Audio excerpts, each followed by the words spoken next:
우리가 앞 시간에 1절에서 14절 말씀까지 녹슨 가마 비유를 봤어요. 자, 이 시간에는 에스겔처럼, 이거는 다른 말로 표현하면은, 한 단어로 표현하면은 표징이에요. 15절, 16절 첫 번째 단어까지는 새로운 문단을 시작하는 간용구예요. 여호와의 말씀이 내게 임하여 이르시되 인자야.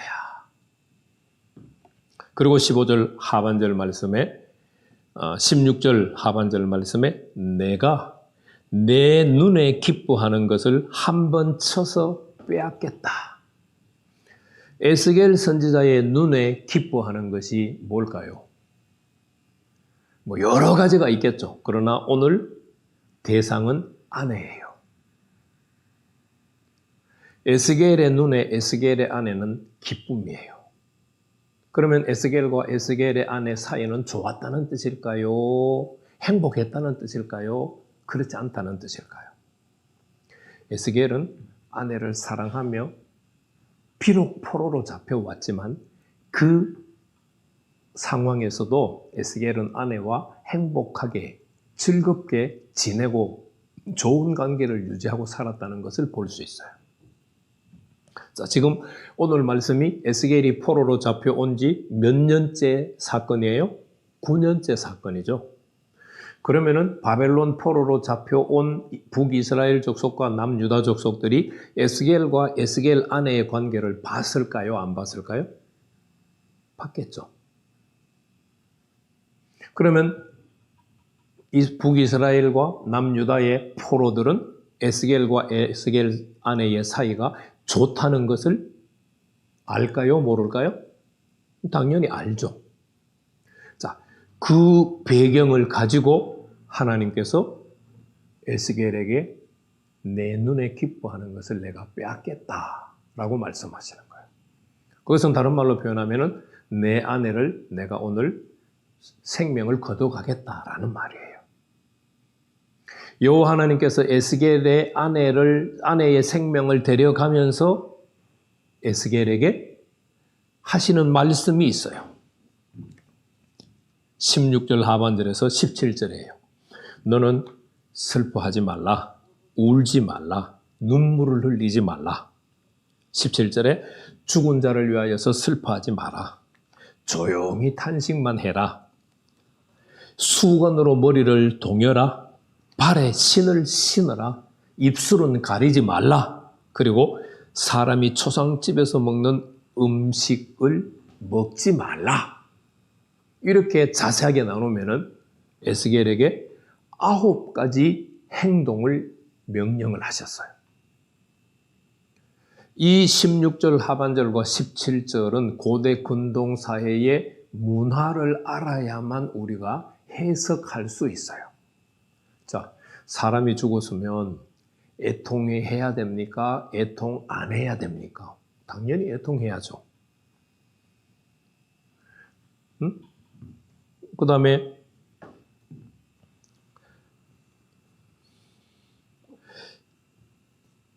추상집에서 음식을 먹는 것처럼 음식을 먹어야 됩니까? 안 먹어야 됩니까? 당연히 먹어야죠. 그런데 지금 여호와 하나님은 에스겔에게 내 아내의 생명을 내가 거둬간다. 그런데 너는 슬퍼하지 말고 장례를 지내면서 음식을 먹는 것처럼 음식을 먹지 말라. 라고 말씀하셨어요. 이거는 지금 뭘 얘기하고 있을까요? 고대 근동사회 문화에서 죄 때문에 사형을 받아서 죽은 사람은 절대로 슬퍼하면 안 돼요. 장례를 치르면서 음식을 먹어서도 안 돼요.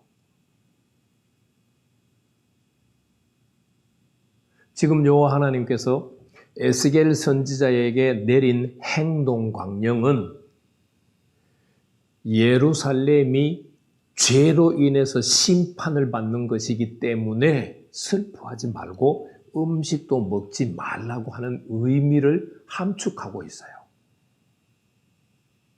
자, 포로로 잡혀온 북이스라엘 족속들과 남유다의 족속들은 이 문화를 알고 있을까요? 모를까요?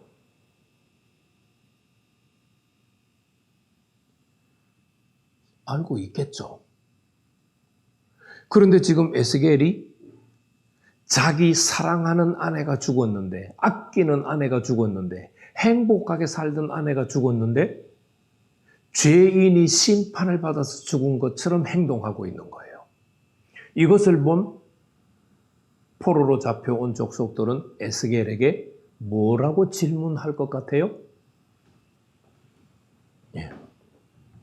18절, 19절 말씀 보세요.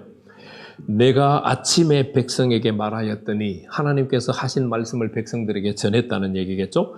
저녁에 내 아내가 죽었으므로 아침에 내가 받은 명령대로 행했다. 아침이라고 하는 말은 모든 사람들이 보고 있다는 뜻이겠죠? 그 장면을 본 백성들이 19절에서 내가 행하는 일이 우리와 무슨 상관이 있는가? 너는 우리에게 말해 주어라. 너가 지금 하고 있는 행동이 우리와 무슨 상관이 있는지를 이야기해 줘라. 사랑하는 사람이 에스겔의 아내가 아니더라도 가족이 죽었으면 슬퍼하면서 장례를 치르면서 음식을 같이 나눠 먹어야 되는데, 그렇게 하지 않고 죄인이 심판받아서 죽은 것처럼, 사형 집행을 당해서 죽은 것처럼 에스겔이 행동하고 있어요. 그 행동이 바벨론 포로로 잡혀온 자신들과 무슨 상관이 있는지를 이야기해 달라라고 지금 하는 거예요. 그러자 에스겔 선지자가 20절에 내가 그들에게 대답하기를 여호와의 말씀이 내게 임하여 이르시되 너는 이스라엘 족속에 이르기를 주 여호와의 말씀에 내 성소는 너희 세력의 영광이요 너희 눈의 기쁨이요 너희 마음의 안타까움이 아낌이 되거니와 내가 더럽힐 것이며 너희를 버려둔 자녀를 칼에 엎드러지게 할지니라. 이 문단은 한글 번역은 도대체 무슨 소리를 하려고 하는지 이해할 수 없도록 번역을 해놨어요. 그래서 21절은 이해할 수 있는 번역이 필요해요. 첫 번째 문장은 내가 내 성소를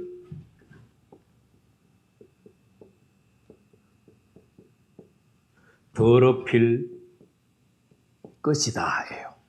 주어는 내가고 더럽힐 것이다가 동사예요. 목적어는 여호와의 성소를 더럽힐 것이다.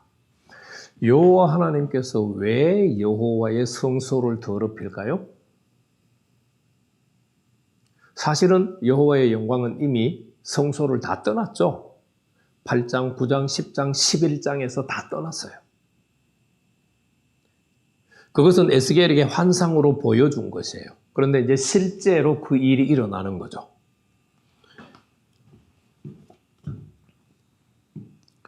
자, 그래서 내가는 이제 지금 생략이 되어 있는 거예요. 두 번째, 너희 눈의 기쁨이요 라고 하는 말을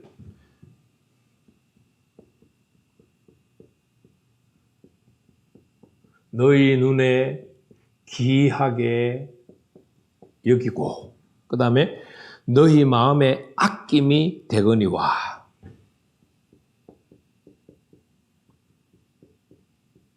너희 마음에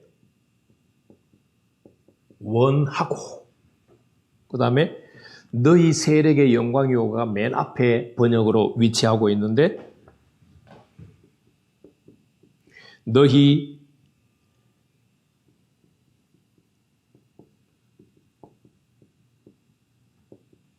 자랑스러워하는 일을 하고는 문장이 끝나 있어요. 내가라고 하는 주어는 여기에 있으면서 생략이 되어 있다고 보고 너희 눈에 귀하게 여기는 것, 너희 마음에 원하는 것, 너희가 자랑스러워하는 일들을 어떻게 하겠다는 거예요? 더럽힐 것이다. 그러니까 더럽힐 것이다를 다르게 번역하면은 욕되게 할 것이다로 번역할 수 있어요. 이를 욕되게 할 것이다.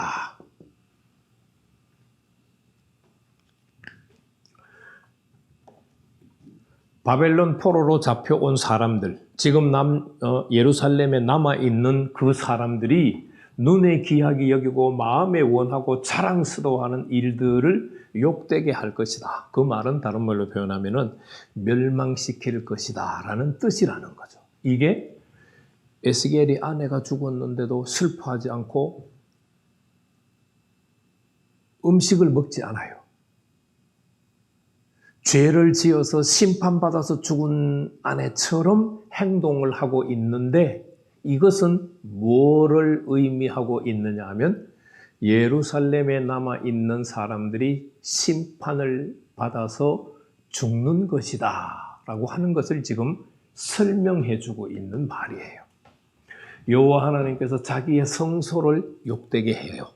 뿐만 아니라 예루살렘에 남아있는 자들이 심판을 당해서 욕되게 하는 거예요.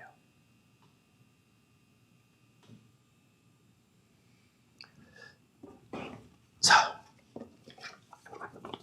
그래서 이제 22절, 23절로 넘어가면은 다시 한번 이제 앞에 설명했던 내용이 반복이 돼요. 요약해서 반복이 되는데 22절, 23절 너희가 에스겔이 행한 바와 같이 행하여 입술을 가리지 아니할 것이며 사람의 음식을 먹지 아니할 것이며 수건으로 머리를 동이고 발에 신을 신은 채로 슬퍼하지도 않고 울지도 않을 것이다.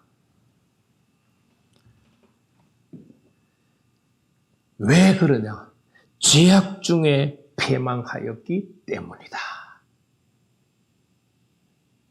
그러니까 여호와 하나님께서 에스겔에게 자기 아내를 위해서 슬퍼하지도 말고 음식도 먹지 말라고 했잖아요. 그게 고대 군동사의 문화로 설명하면은 죄로 인해서 심판받은 자처럼 행동하라는 뜻이라고 말씀드렸잖아요. 그러니까 지금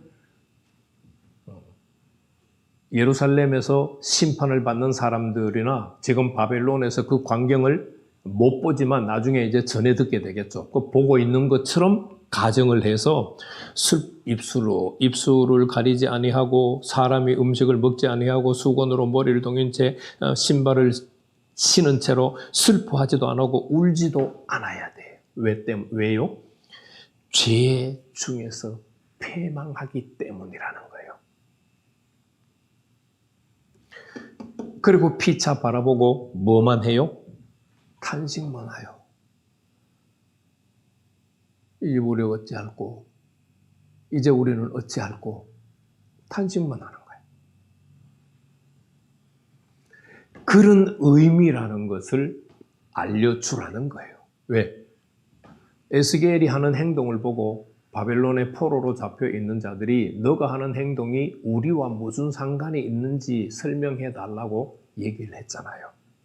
그래서 그런 뜻이라고 지금 23절까지 설명을 해준 거예요. 그리고 에스겔이 24절에서 27절까지 두 가지 표징을 제시를 해요. 24절 이같이 에스겔이 너희에게 표징이 되리니 그가 행한 대로 너희가 다 행할 것이다. 에스겔의 아내는 이미 죽었어요. 그래서 에스겔은 이미 죽은 아내를 대할 때 심판받아서 죄로 인해서 심판받아서 죽는 것처럼 행했어요. 그러나 아직 바벨론 포로로 잡혀온 자들은 그에게 그 일이 일어나지 않았어요. 그러나 에스겔이 행한 것처럼 그들이 곧 행하게 될 것이라는 것을 지금 24절에서 이야기를 해줘요. 이 일이 이루어지면 하나님이 바라시는 목적이 이루어지는데 그 목적이 뭐예요? 내가 주 여호와인 줄을 너희가 알지니라. 지금 바벨론의 포로로 잡혀온 자들은 여호와께서 에스겔 선지자를 통해서 하시는 말씀을 안 받아들여요. 누구의 말을 받아들였기 때문에요? 거짓 선지자들의 말을 받아들였기 때문에. 그런데 예루살렘이 패망하는 것을 보면 에스겔을 통해서 말씀하시는 분이 누구인 것을 알게 될 것이라는 거예요. 주 여호와이신 것을 알게 될 것이다 라는 말이에요. 그리고 25절에는 너 인자야 내가 그 힘과 그 즐거워하는 영광과 그 눈이 기뻐하는 것과 그 마음이 간절히 생각하는 자녀를 데려가는 날에 22절을 다시 설명한 거죠. 그러니까 예루살렘을 심판하는 날에 라는 설명이죠. 25절은 26절. 곧 그날에 도피한 자가 내게 와서 내 귀에 그 일을 들려주지 아니하겠느냐? 예루살렘에서 도망 온 자가 예루살렘이 망했다는 것을 에스겔 선지자에게 들려준다는 거예요. 여러분 이제 23장 21절에 가면 예루살렘에서 도망한 자가 에스겔에게 도착하기 전날 밤에 여호와께서 에스겔에게 들려줍니다. 자, 그럼 33장 21절 공부할 때 다시 공부하기로 하고요. 그래서 첫 번째 표징은 뭐예요? 에스겔이 행한 것처럼 너희도 행하게 될 것이다. 에스겔처럼이 첫 번째 표징이에요. 자, 두 번째는 에스겔이 우리가 이제 두 번째 표징을 이해하기 위해서는 3장 26절에서 27절을 이해를 해야 돼요. 여호와 하나님께서 에스겔에게 반역하는 족속들에게 가서 말씀을 전하라고 했어요. 그런데 에스겔이 말씀을 전했나요? 전하지 못했나요? 3장 15절 말씀을 보면 에스겔은 두려워서 일주일 동안 집에 그냥 처박혀 있었어요. 그러면 이제 하나님은 갈림길에 서 있어요. 계속 에스겔에게 전하라고 강력하게 밀어붙이든지 아니면 다른 방법을 쓰든지 둘 중에 하나를 하나님이 선택하셔야 되는데 다른 방법을 써요. 에스겔의 혀를 입천장에 붙게 만들었어요. 그러니까 에스겔을 벙어리로 만들었다는 뜻이에요. 에스겔은 이제 자기 마음대로 하나님께서 말씀하실 때만 혀가 풀려서 말할 수 있어요. 에스겔은 자기 마음대로 혀를 풀어서 말하면 안 돼요. 그런데 에스겔의 혀가 어떻게 되는 날이 있을까요? 예루살렘이 멸망하고 나면은 풀릴 날이 와요. 그게 두 번째 표징이에요. 그래서 아까 26절 말씀에서 곧 그날에 도피한 자가 내게 나와서 내 귀에 그 일을 들려주지 아니하겠느냐 그렇게 한다는 말이에요. 그리고 이제 마지막 27절을 보면요. 그날에 내 입이 열려서 도피한 자에게 말하고 다시는 잠잠하지 아니하니라. 도피한 자가 와가지고 예루살렘이 멸망했다고 에스겔 선지자에게 알려줬어요. 그러니까 에스겔 선지자가 그 도피한 자에게 내가 하나님께 이미 들었어. 이제 입이 열려서 말을 했어요. 그리고 나서 27절 하반절에 보면은 이같이 너는 그들에게 표징이 되고 그들은 내가 여호와인 줄을 알리라. 에스겔의 혀가 입천장에 붙어서 벙어리처럼 있다가 이제 자유롭게 말하게 되는 것이 두 번째 표징이라는 거예요. 첫 번째 표징은 에스겔이 아내가 죽었는데 죄로 인해서 사형 온도를 받고 죽은 것처럼 행동한 것이 첫 번째 표징. 두 번째 표징은 에스겔이 벙어리로 말 못하고 있다가 말하게 되는 것이 두 번째 표징. 그런데 이 표징이 바벨론 포로로 잡혀온 북이스라엘 족속과 남유다 족속들에게 뭘 하기 위해서라고요? 주께서 여호와인 것을 알게 될 표징이라는 거예요. 에스겔서 24장을 마치면서 하나님의 심판이 선포가 되면 우리는 돌이킬 수가 없어요. 하나님은 심판을 선포하신 대로 집행할 수밖에 없어요. 그러면 기회가 없다는 뜻이에요. 물론 지금 남유다 족속들은 멸망하는 것을 통해서 여호와 하나님이 누군지를 발견하게 되고 남은 자들이 다시 가나안 땅으로 돌아오게 되죠. 그러나 우리는 지금 역사 속에 유다 사람들이 아니잖아요. 신약 시대에 살아가고 있고 우리에게 남은 것은 예수님의 마지막 재림으로 심판하는 것밖에는 남지 않았잖아요. 그 심판의 날에는 돌이켜서 회개할 기회가 없어요. 그 전에 우리가 죄를 깨닫고 돌이켜서 회개하고 돌이켜야 돼요. 거룩한 열매를 날마다 맺어야 돼요. 역사적인 상황은 다르지만 유다 족속들의 마지막 심판과 예수님의 재림으로 우리에게 남은 마지막 심판은 의미가 같아요. 바벨론 포로로 잡혀온 족속들은 그 유다의 마지막 심판을 준비하지 못했어요. 거짓 선지자들의 이야기를 듣고 예루살렘이 평안하다고 생각하니까 예루살렘으로 돌아갈 생각만 했어요. 저와 여러분들은 이 에스겔서 24장 말씀을 보면서 마지막 종말의 심판주로 오실 주님을 맞이할 준비를 하는 자가 되기를 축복합니다.